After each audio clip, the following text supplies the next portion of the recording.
Well, good evening, everyone, and welcome to the John Henry Soto Show. My name is John Henry Soto, and I'm here as always with George Batista. And today's show, we are going to be diving into this conversation that George was kind enough to bring to my attention about not so much success but measuring success. And sometimes we measure success by looking at others and you end up losing sight of your purpose. And so we're going to be diving into that conversation today. Thank you so much, everyone, for tuning in. We appreciate you very much. This is the John Henry Soto Show. We're here live on Sundays with George, and I'm here also Monday through Fridays in the mornings at 9 a.m. Central with the JHS Legacy Blueprint edition of this show. We kind of cover a lot of the same things, but on this particular show, we deep dive on subjects. We also have guests come on board, and we really want to dissect being an artist and the challenges and the barriers that we have to overcome. And today's is no different. So we're going to be diving into that today for sure. It's going to be a lot of fun. On the John and Risotto front, I hate saying my name a million times, but anyway, um, I'm so sick of my own name. The conversation that I'm going to impart on in a moment. This week was a really not a challenging week. This was a really busy week. Had a lot of things that we did this week.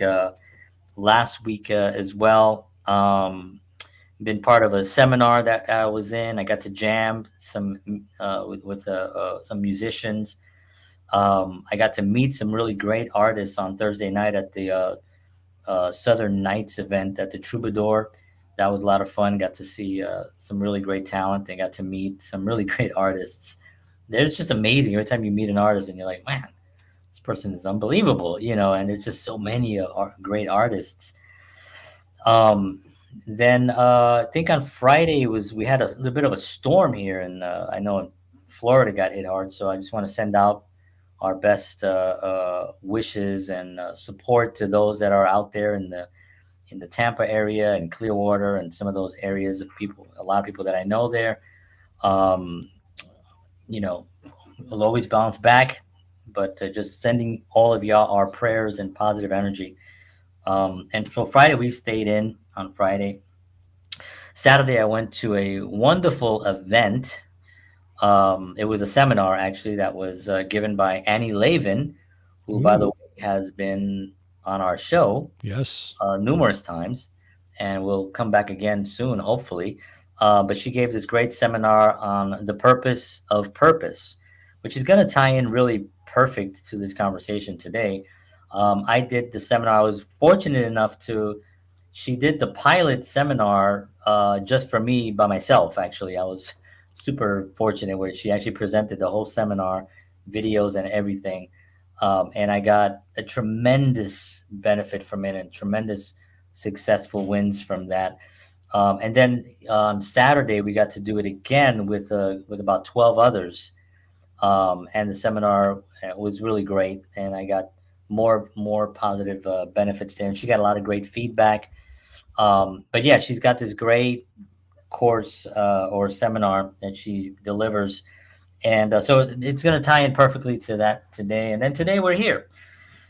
This coming week, I have some good stuff planned. I don't have it written down exactly. I do have my schedule in my book, but it's just a lot of things. The way I kind of operate is that I used to, in the old me, used to have the week happen to me. Hmm. That makes sense. Yes. I get up and the week happens, the day happens to me. Whereas today, I happen to the day. I create the day. I say this is what I'm going to do this week. So I have a list of things that I'm going to do this week. They're not things that I have to go do. They're things that I'm creating to do. And when you start thinking your life that way, it's such a different viewpoint. It's such a different way of approaching life in general, and it's also freedom. It Hmm. gives you freedom to really then start navigating through the weeks, saying like, I want to do this on this day, I want to do that on this day, and then I'm going to pick a this day. Let me look at my schedule. Okay, I'm doing this, and all the stuff that's on there are stuff that I'm actually doing. That I've created, and some of that is great. Some of it is stressful as hell. So I spend a lot of time staring at walls and sometimes crying. But listen, there is a lot of positive things too. Okay. Um, no, I love all this stuff. It just gets a little crazy. But anyway, how are you, George? I'm doing well, thank you, sir. And as always, you're a very busy man. One thing I wanted to mention on my end that I recorded a podcast with a gentleman named Dr. Glenn Livingston, Mm, PhD. He was on my show actually. He was a gentleman that wrote a book regarding helping people with cravings and kind of the psychology behind cravings and how that type of thing. So him and I had a great discussion on my show about it, and then he invited me on his show oh, to cool. talk about it. So I recorded that recently. That will be coming out very soon for Nice. anybody who's for those of you who are interested in some natural ways to deal with cravings and binge eating and stuff like that. He has some really really good tips on it. He kind of goes into the psychology and the science and the actual brain behind all that stuff, which is really really cool stuff. So definitely check that out. And him and I had some really good discussions just on health in general. That's So awesome. so that will be coming out. That'll come out on georgebatista.com for those of you who are interested in that. And but Awesome. yeah, and those of you again who want to check out Wellness Talk, as always, every week happens before this show. Have some great stuff. Going to have some great guests coming on pretty soon. And by the way, I'm working on some courses. Oh, nice. I'm working on some courses. I did one course already, which was in the books a while back, which you can go to georgebatista.com on the leptin diet. And I'm going to be doing some more courses now. I have already planned out. Talking about plans, by the way, Mm, I already have planned out some courses that I want to do. And so I'm in the middle of actually going through, exactly what I'm going to be doing and recording and all that type of stuff. So that will be coming out, and make sure I'll let everybody know on that. But on that topic where you're talking about taking control, and that's the big thing. One of the folks that really I've been listening to a lot about that is Mr. Grant Cardone, mm. who is huge into taking control over the situations, whatever situation. He said, I mean, literally, he says, I like to take control of everything. Yes, yeah. And, but there's a freedom behind it. There is this idea that you're really taking control of the day. And it's funny how it's interesting because you realize you tend to realize how much time you actually waste when you don't do that.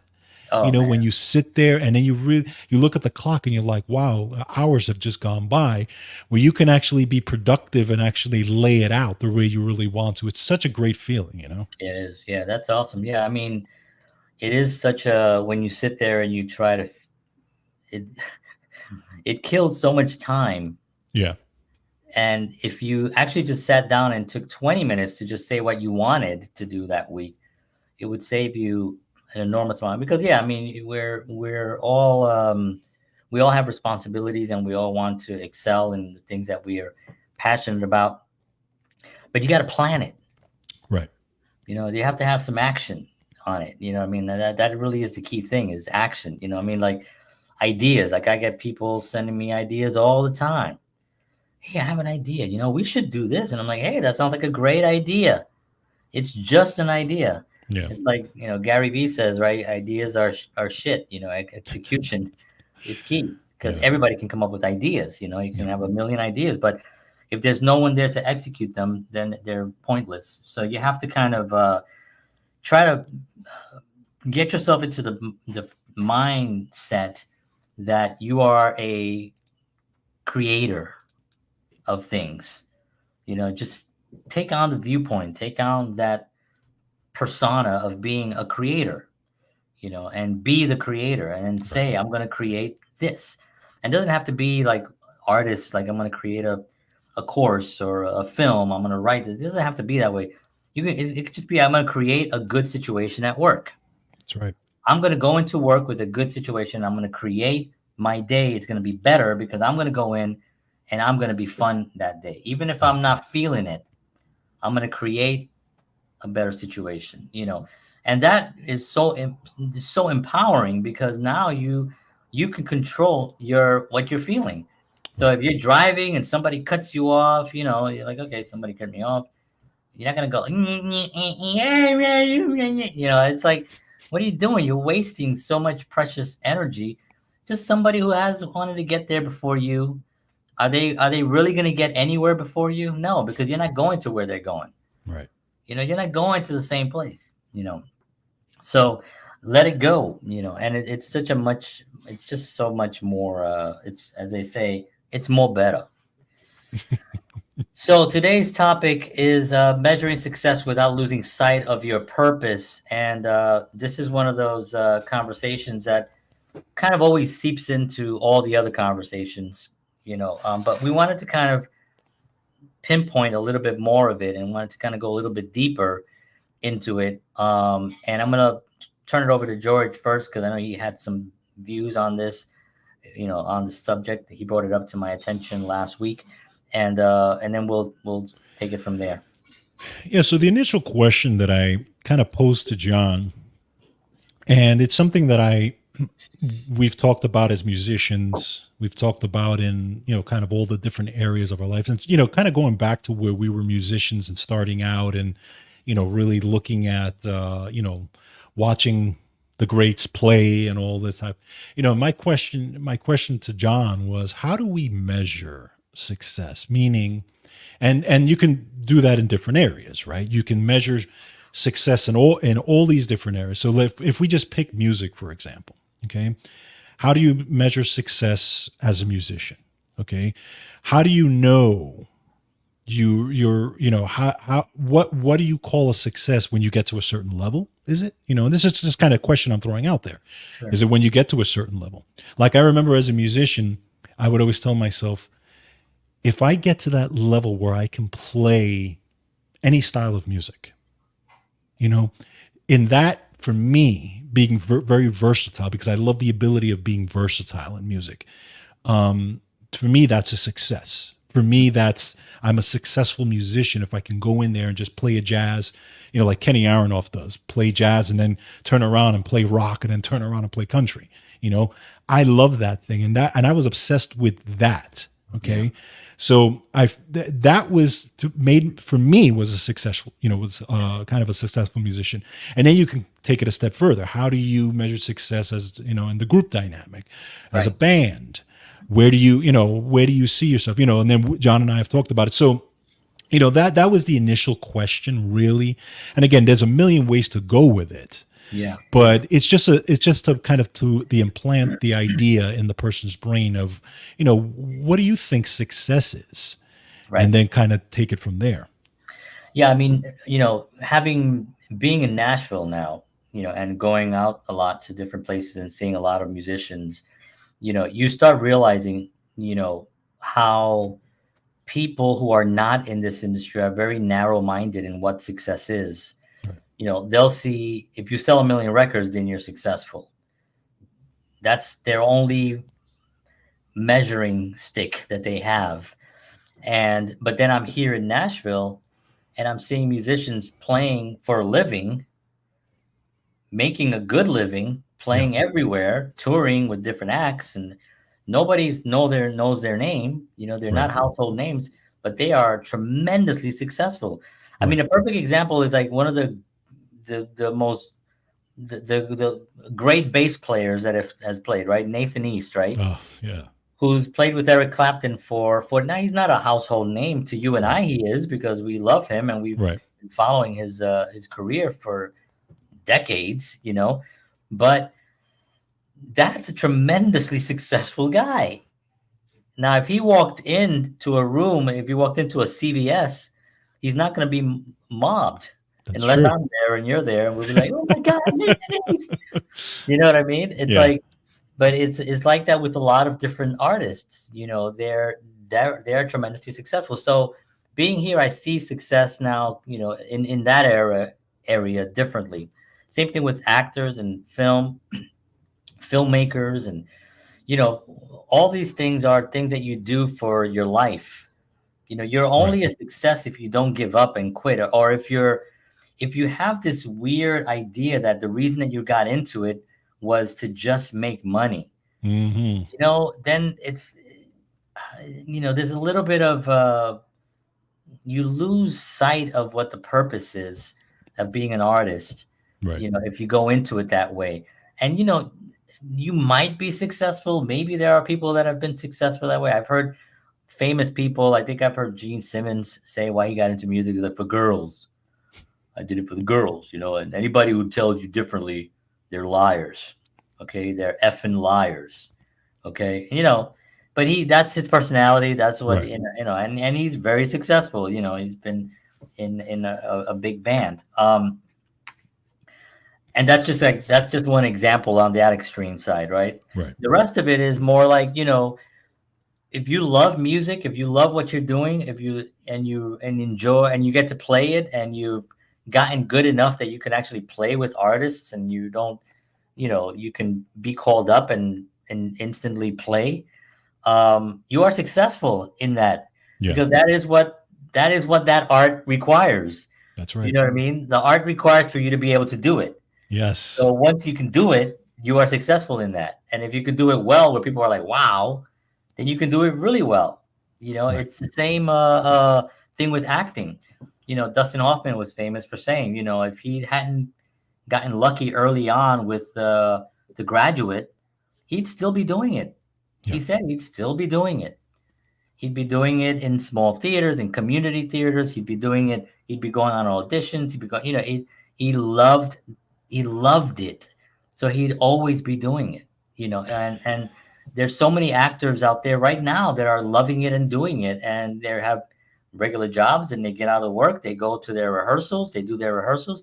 They do their plays. A couple of 4 or 5, or maybe 3 plays a year if they're in, and they love it. There's a theater here in not far from here, called Lakewood Theater, I think it's called. They do great productions. I've been there a couple of times. I've seen a couple of their productions, and it's like really impressive. Great actors. Right. Like I saw, I think I saw Macbeth Mm. there, and I was like, these are as good as they get. It was like really tremendously impressive. Well, it's funny. It's like what I was telling you. I think it was it last week or the week before that I had gone to see the play Back to the Future on Broadway. Right. Oh yeah, you told me. So an interesting thing that happened before that. So my wife and I were at the front of the theater, and we're just looking at the big sign and looking at the actors, and you know how they have little clips of what the play is in the front. So Mhm. we're just kind of looking. Next to us is an older gentleman talking to this young guy, and the young guy looks like he's maybe early 20s, and they're chatting, and he's like, yeah, we do this and we do that. And the young guy, he's like talking to the older guy, and I'm just kind of passively listening, but I'm looking at the little clips and stuff. Then he says, he goes, okay, I gotta go, because I'm already late. So he's, oh, okay, all right. He goes, I'll meet you at the side door. He goes, okay, so he goes. So the older gentleman turns around, looks at my wife and I, and he says, "Oh," he goes, you should get tickets for this. Great play." I said, "Oh, we have tickets. We're actually going today to the 2 o'clock." He goes, "Oh." He goes, "Oh, great." He goes, "That was just my son. He's in it." Oh And I wow. said, "Oh, nice." He goes, "Yeah." He goes, "Yeah." He goes, we're catching tonight's show, and we're gonna see him and all that." I was like, "That's what he." I said, Wow. "Oh, I'm excited. That's great." So then, of course, the brain goes to, well, who's he playing, right? Right. So we're looking through. So when we get inside and we look at the cast and everything, we're trying to figure out what he looks like based off of what we saw. Right. So it turns out he was actually he wasn't like the lead guy, but he was part of the ensemble. Hmm. So he was the one of the dancers that, and there was a lot of sections where the ensemble came out and did amazing dance routines and stuff like that. So my wife, and this is just funny that we were talking about this, because my wife goes, she's like, "Oh, okay, he's just one of the ensemble guys." And I looked at her first, and I thought about it first, and then I said, "Wait a minute." I said, "This kid's Do on you have Broadway." Do you have any idea the difficulty of Exactly. being an I said, ensemble "This on kid is on Broadway? Broadway. He's 20. Yeah. I'm like, I thought about it. I'm like, I mean, think about that first. Yeah, How many people can say, yeah, I was yeah, on Broadway?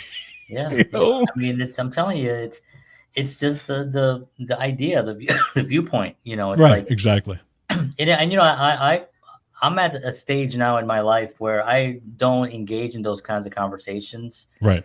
Like I was talking to somebody, I can't remember what it was, and I didn't even say I don't talk about anything. I'm just go to places. But somebody said, "Hey, oh yeah, John had a new film," and blah, blah, and I was like, "Yeah." He goes, "Oh, great, great. Can I see it? Is it still in the theaters?" And I was like, "No, it's not in the theaters.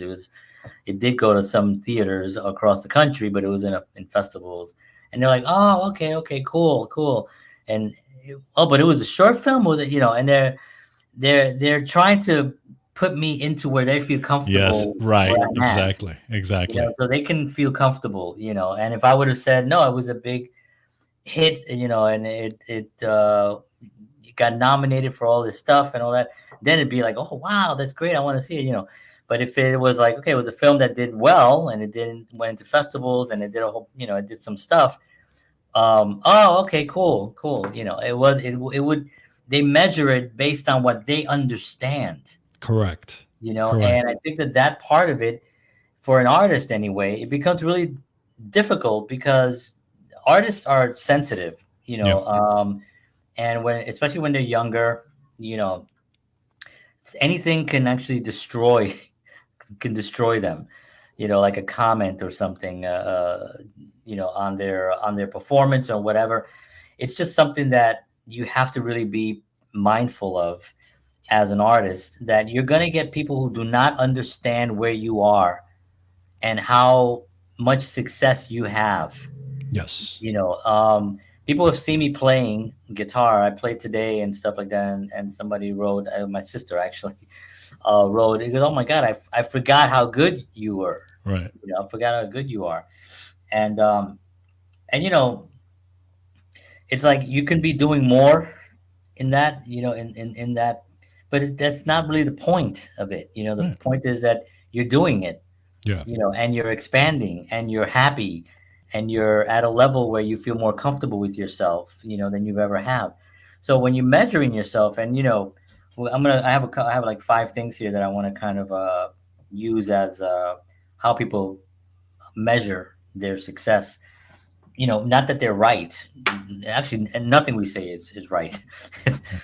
What we say is just our opinion. It's Sure. not a right or a wrong. It just is what it is. Sean says, "Just do Just it." do it. Exactly. Nike. Yeah. So I. But one of the things is, so anyway, let's go over this real Hmm. quickly here, because I just want to. So we're measuring success. One of the ways that people measure success is financially, right? Financial stability, right? So many Right. people, they look at their whatever their financial situation is. You have a stable income, you have a job, that you go to, and we all know how stable jobs are. You have and you're reaching, or you have financial independence, or whatever the case may be. But that is one way that people measure success. And Correct. that's also one way that they measure success in others. Mm. In others. So, like, an example, this happened to me. I only use things that happen to me, I guess. But this happened to me where, like, I have a nice car. If you look at it Has from a a nice car. distance, it's a Yeah. really nice car, and it Yeah. looks really cool, and it looks expensive. It's Right. like a fancy sport. It's not. It's a Honda Civic. Let me just lay it out. It's a Honda Civic. Now, yeah, it's got the turbo, and it's got, but it's a hatchback Honda Civic. Let's just say what it is. You know what I mean? And I'm super happy with it. I love Right. my car. My car Right. it's fast. I like it. It's a really, really cool car. But I remember at someone saying, pointing it out, and they were like, "Oh, that's your car?" Like, I can't have a nice car. Like, it was not. It was so weird for them. Yeah. And Yeah. I was like, "Wait, that's your car?" And I was like, "Yeah, that's my car." And then You're like, oh, wow, okay, and then something happened where suddenly it changed how they were talking to me. Sure. Just a car. Yeah. I mean, think about it. It's a Honda Civic. Okay, it's a $30,000 car. You know what I mean? It's like nothing. I mean, again, I like it, and I was telling Pamela, we're making some money and stuff, and I'm still gonna keep my Honda Civic. I don't want to. I'll drive this car until it's only got 50,000 miles on it now anyway, so it can go for another 50,000 miles. You know what I mean? Um, but it just shows you that there's a place where you get put into when you have financial, when they think you have financial stuff. I told somebody also that I was going to Florida for a month with my family. We rented a Right. house. Right. Oh, wow! I wish, man. So you got it like that, where you can just go to Florida for a month? And I was like, well, I do digital marketing. I work from home. I can travel anywhere I want.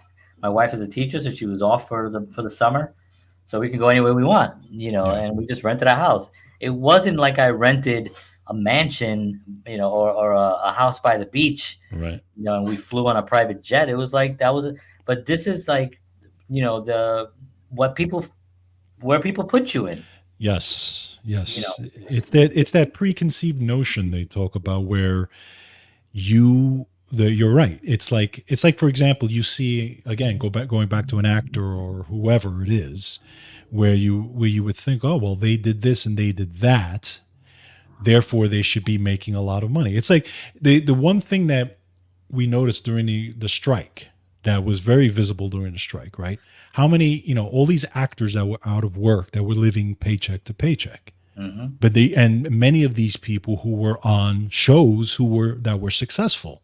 yeah, But you didn't, now again, a lot of people think, well, if they're on a show like that, they've got to be making a lot of money. yeah, and it was shocking. It's I shocking, right? remember But those videos that were coming out. Shocking how people were like, exactly. But people, again, we have this conditioning where we think, well, I see the person on TV, I see them doing this, or I see them doing that, I see them on Broadway, whatever it is, they've got to be making a ton of money.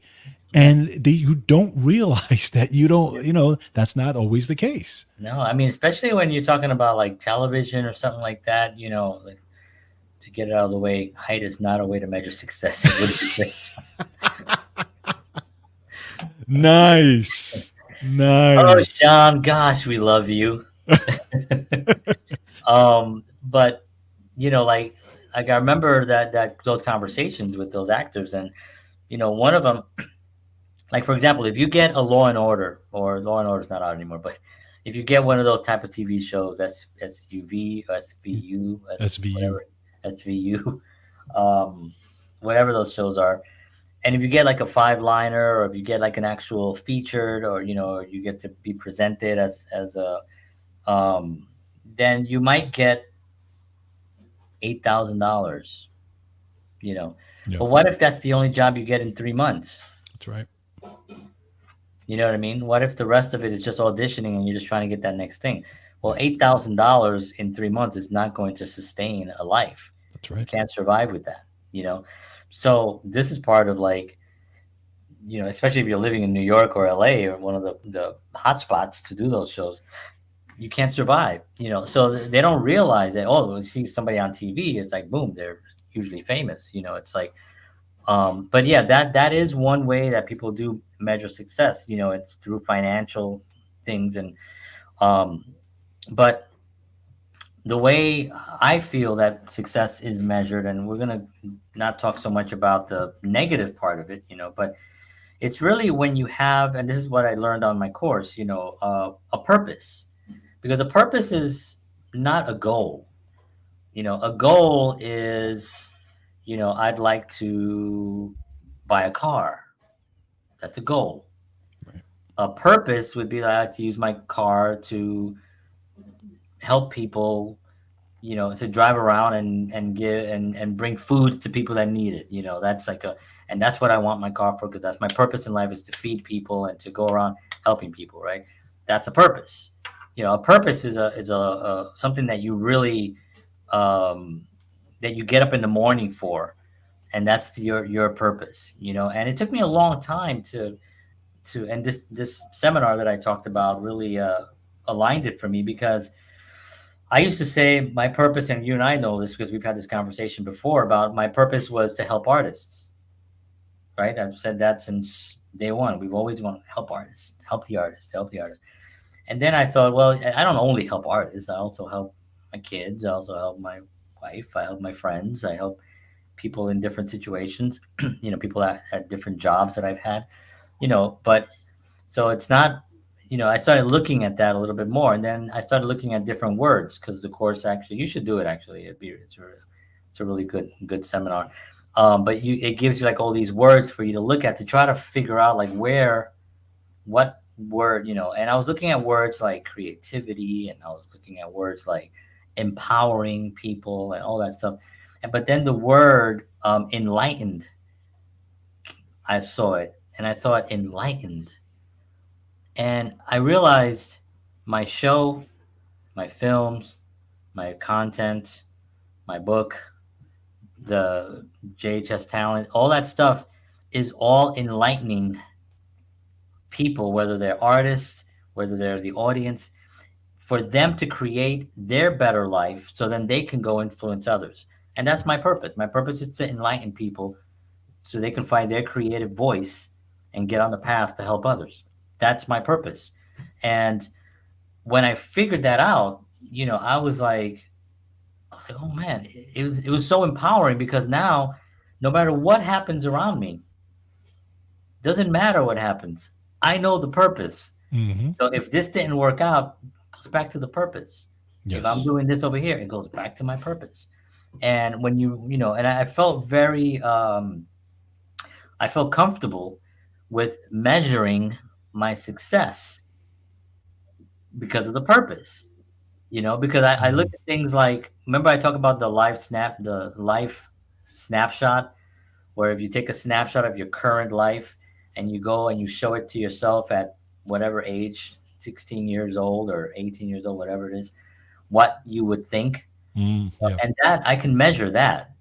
That's really easy to measure because I start thinking to myself, okay, if I take a snapshot of my situation today, and by a snapshot, I mean, my family, where I live, the material things that I have, the money that I have, and I take that snapshot, my friends, and I send it back to 1980 something when I was a teenager, and I show it to them and I said, look, this is going to be your life. What do you think? If I looked at that, knowing that guy back there, I would be stunned at how well I'd be doing. Because I would look at it and go like, that's my car? Mm. Those are my guitars? Right. That's my wife? Those are my kids? Those are my friends? Wait, I do a show with George? George, little George? Yeah. Back then. With little George Batista? I do a show with him. This is wait. I've made movies. I've written movies. I've played in a band. I played on a stage. You know what I mean? I would Yeah. look at all that, and so if I take a snapshot of like, and I do this 10 years ago, I look back and so it's a measuring of success. Yes. Like if I take my life now and I'm smoking crack and I'm in jail, and I send it back to, I'm probably be like, oh my god, not a good thing. You know what I mean? Right. But so that is like how I do it. That's like a little thing for me where I can go back and I could say, okay, what would I this last month, I had one situation in my life. I've had gone through some stuff in the last month, with jobs that I've had and other things that's been shifted over. And I go back. If I go back now and I show that 1 month ago, this is where I'm going to be. I'm happy Right. because this situation, even though that happened, I'm in a much better situation now. I'm much happier right now than I've ever been, and that kind of a measurement. So the key thing for me, and hopefully this provides any value to anybody out there, but the key thing is really to every day show up for yourself at 1% better. Just 1% better every single day. You show up for yourself 1% better. Because if you do that for 100 days, you got 100% better person. And if you continue doing that, you're going to get another 100% in another 100 days. So show up for yourself, because remember, you're the only one that can decide what's going to happen to you. That's right. We spend a lot of time blaming others and blaming other people for this. And I had a conversation with this person, and now they made me upset. It's very easy to blame others, but when you start looking at your own responsibility and you start saying, I got to show up for myself. I got to find out who I am. I got to find out what I want to do. What's my purpose? When you start doing that, then there's only one person that you can blame. And that's power. That's power, because now you know that you have the power to do what you want, good or bad, Right. right? Good or bad. I tell that to my kids all the time. I say, look, at the end of the day, I could actually help you with whatever. I can feed you, give you money, but your life is going to be your life, and I could only bring you so far. I can influence you. I can set a good example. I could do everything. But if you decide you want to go that route, a wrong route, that's on you, not on me. Yeah. It's like the responsibility level.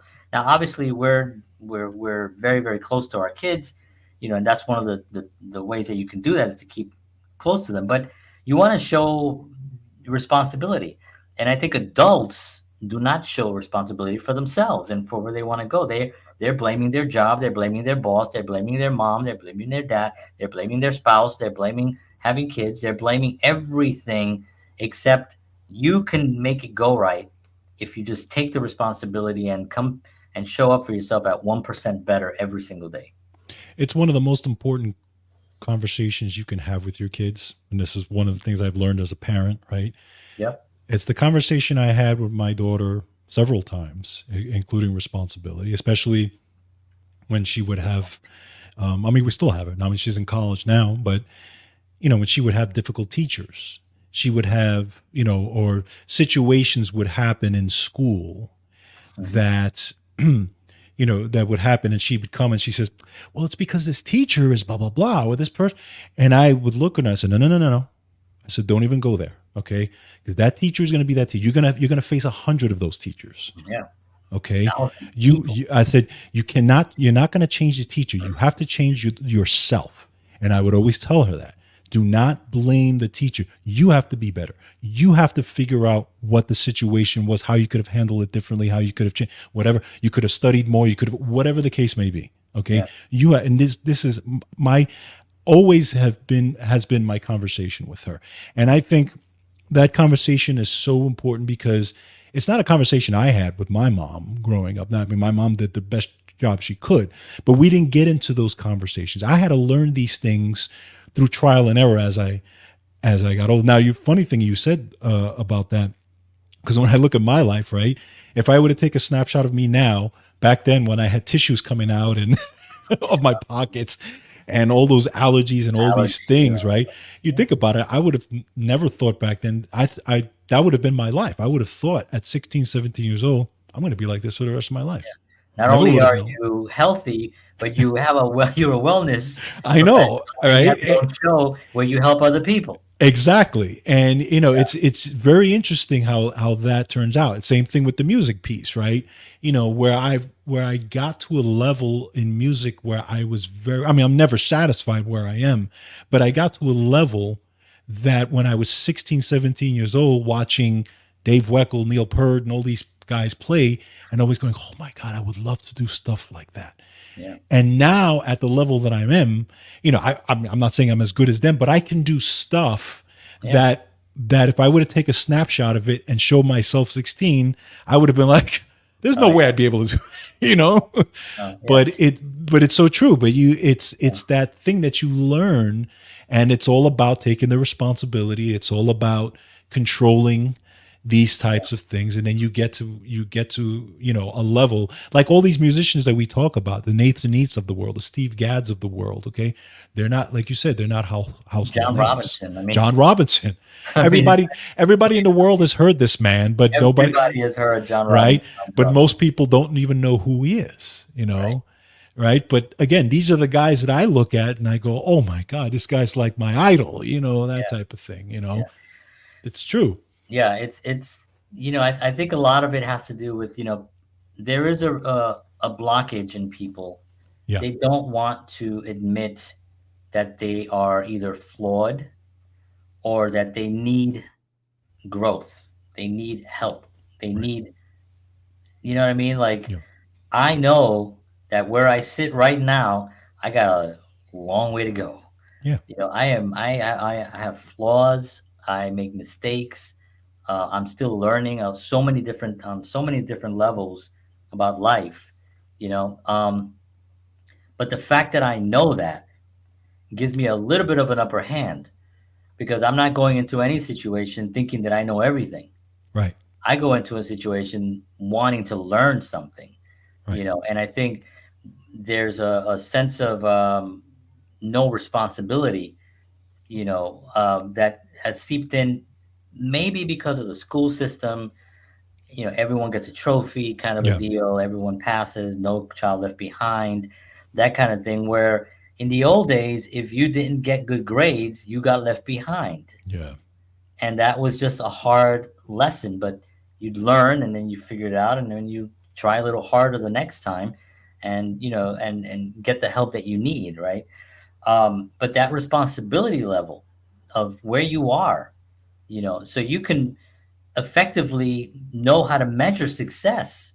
Because Yes. if you're constantly not taking responsibility for where you are or for where your purpose is or anything, and if you just don't want to do that, then how are you going to be successful? And how are you going to measure success? So many, people that be like, oh, they're always looking what they don't currently have, Right. but don't realize of what they gained in the last whatever years. Right. It's like, well, you used to go, yeah, this is my car, doesn't run right. But what you used to have a bike. You had a worse car. Your car is actually much better. Right. Show more love to the things that you currently do have and the person that you are, and focus more on future than the past. You know why? Because the past, your success is not in the past. It's never been in the past. No one's success comes from the past. Right. It only comes from building towards the future, and you only learn lessons from the past. Right. You learn Right. them, and you can actually become better because of those. But you don't build a success story in the past. Right. You only build it in the future. But So that it's responsibility is huge. it's hard because sometimes you have to ask yourself those tough questions, right? If Yeah. you are in a situation that you don't like, if you're in a situation that it's very tough for you, let's say it's financially or whatever the case may be, you have to be able to sit down and have the awareness to ask yourself, I'm not where I want to be. And it's hard for people because they don't want to face it.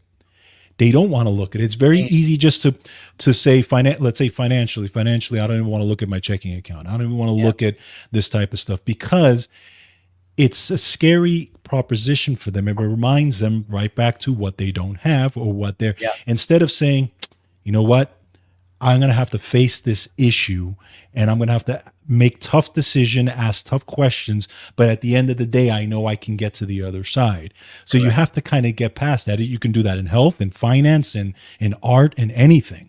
But you have to start asking those questions Yeah. first. And the questions are tough, Yes. and people don't want to confront those. Right. And what happens is, you know, then they blame someone else. Yeah.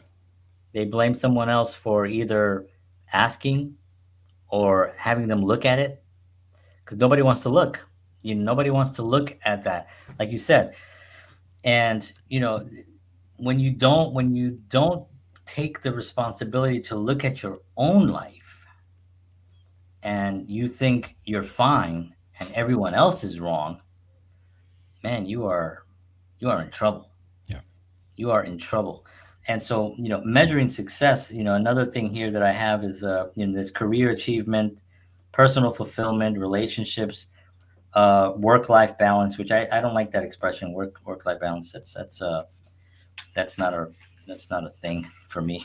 But career achievements, like where you are in your career. Are you at a place where you feel satisfied, with your career? Are you trying to find another career? Are you trying to find another job? You know, Hmm. what are your career achievements? You know, where do you see your career? Where do you want to go? And those kinds of questions, they don't people don't like. Yeah. People don't like, it scares them. And the reason is because their purpose is out. They don't have an actual purpose. What is it? I know your purpose, George. Your purpose is Hmm. to help. You kind of almost like enlightening in a way, like where you want to empower others with their health. Right. You know, I got it. My purpose. My purpose has always kind of been pretty consistent. And now it's a little bit more identified for me. But it's always been pretty consistent. And we talk about this stuff here so often that we've almost have together, you know, figured it out, Yeah. on the road. Right. But there's some people who never sit down to look at that. They're on a workaday world. They hate Sunday nights. They hate Monday mornings. They love Fridays. They Saturdays, and then they hate Sunday nights. Hate Monday mornings, and that goes on for 40 years. If you're lucky. Yeah. True. You know, True.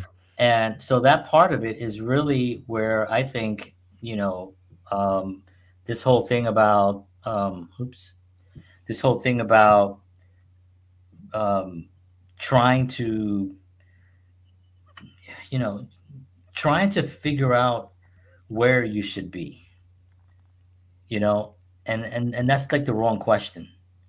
People are like, I don't know if I should be there. Or should be. No, no, it's like, what is your purpose? What do you want to do in your life? And I told this to someone on online the other day.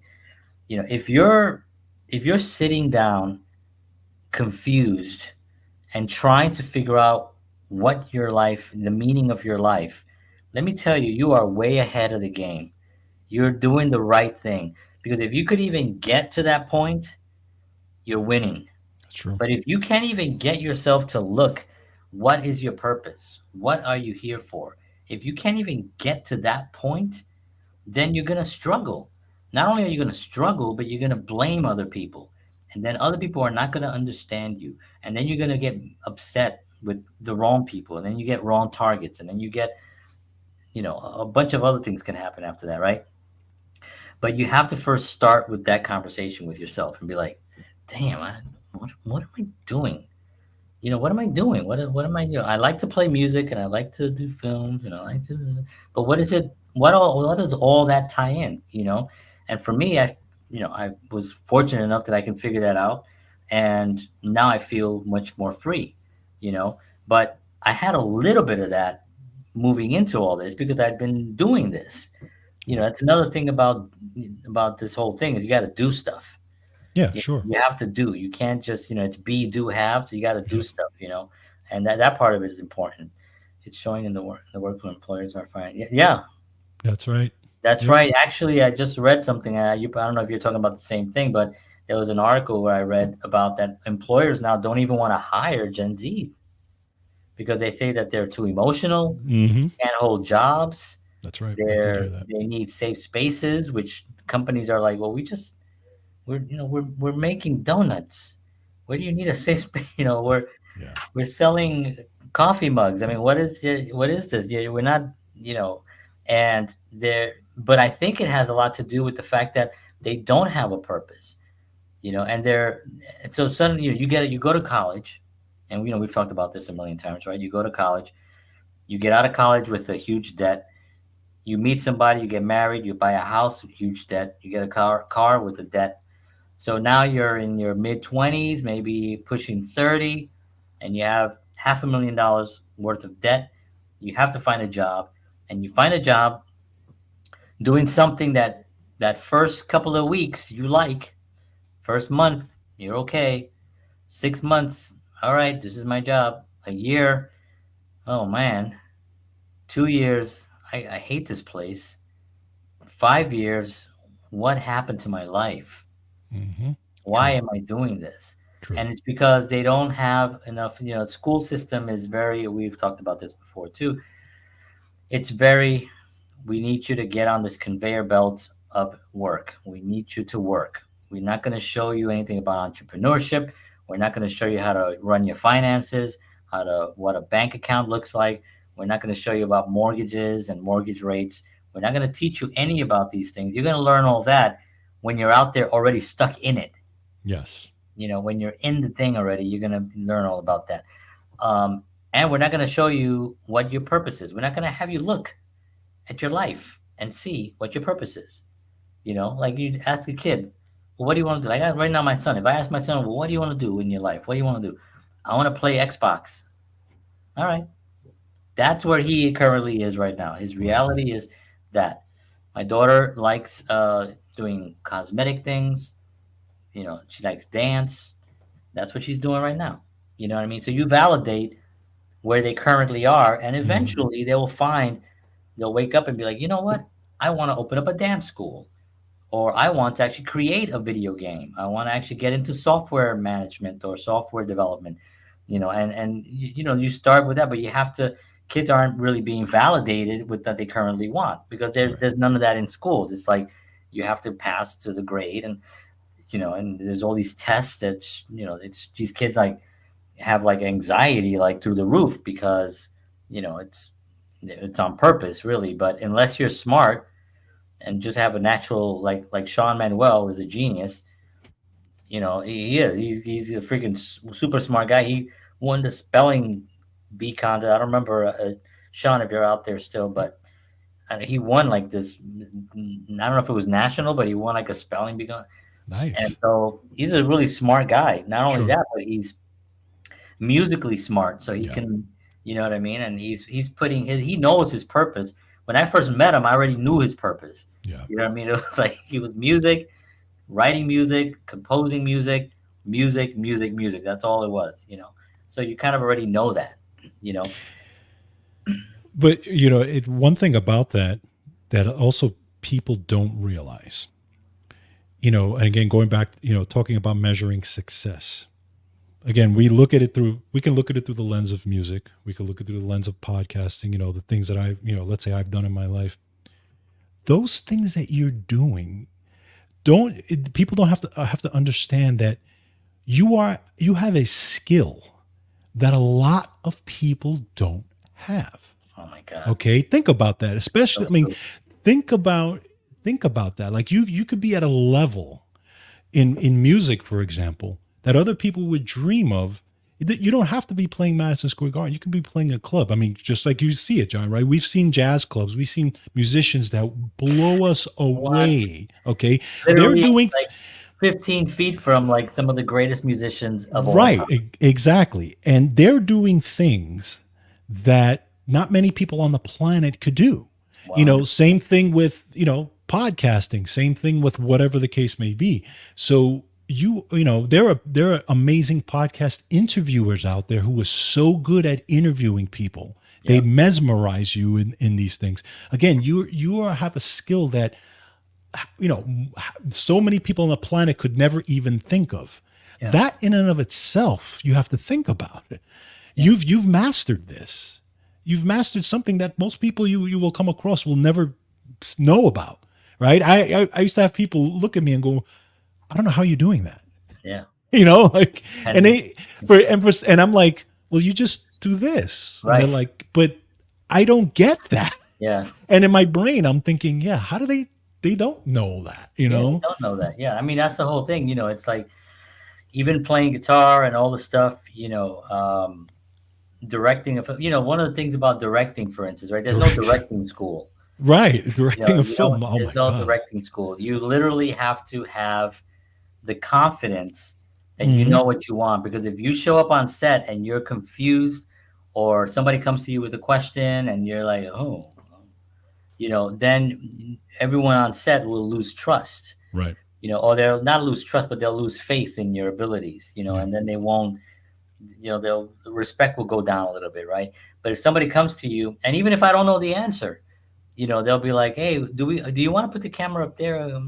I think we're gonna put it up there, but I'm gonna look at this, I'm gonna look through it first and see if I know. But I think I want it up there, and then I'll take a look and see if we make an adjustment. And then I go look, and I'll be like, okay, it's not here. This was not a good spot. We got to bring the camera down, or we got to put it over. Whatever the case may be. But you have to really have that, and those kinds of skills they come from, honestly, they come from the fact that you are a creating person. You're Right. you're you're a creative, spiritual being. I talk about spirituality, right? and I believe we're spiritual beings, and we're creative. We're creative, and when you live your life in a creative manner where you're not afraid to create, move this light up. When you're not afraid to create, and you're not afraid to to fail, you're not afraid to do badly, and I put myself, and I've talked about this in the past, talk about measuring success, today's topic. I put myself in the most uncomfortable situations Yes, you do. that I could ever imagine. And even like, when I started, I've been going to this troubadour place, and I'm not a, I'm not a country, these are like authentic country loving folks. And I love country music, but they know it really well. They know it as well as I know film stuff, as well as I know Stevie Ray Vaughan music. Right. They know country music. But I like country music, and I love live music, and I love musicians, and I love artists, so I've been going there, and it's been like such a, and it's uncomfortable, and I'm standing there in front of all these people, and they're like, "Oh, hey, John," and then some people introduce me, other people just walk by me, and then I get my ginger ale, and I go sit down at a table. I have my little corner now that I sit in, right in front of the stage, but on the side, and I just sit there, and and it's every once in a while, like Timbo, who's one of the guys who does this. He's a great artist here in Nashville. He'll come up to me and he'll be like, "Hey, John, good to see you," and he's got his big cowboy hat. He's all right, man. Good to see you, man. Glad you're here.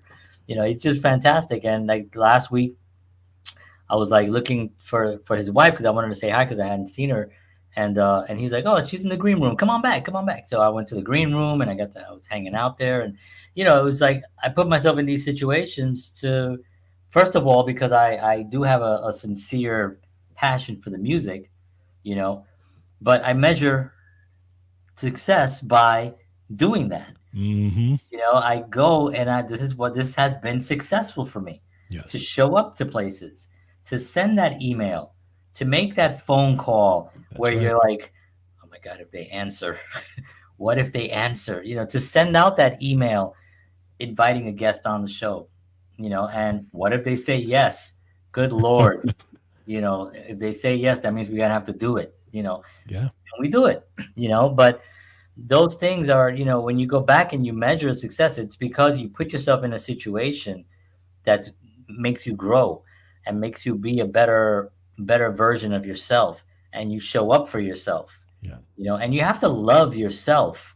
If you're constantly doubting your own abilities, you're always going to be in a position behind. You're always going to be one step behind. It's like, love yourself, and give yourself a break and say, like, okay, what do I want to do with my life? Well, I want to help people. All right, well, how can you do that? I don't know. All right, well, sit down, get a piece of paper, get a pen, and start writing down. Number one, I need to make more money. Okay. Number two, maybe I need to make new friends. Number three, I need to go out to these kinds of places. I need to update my resume.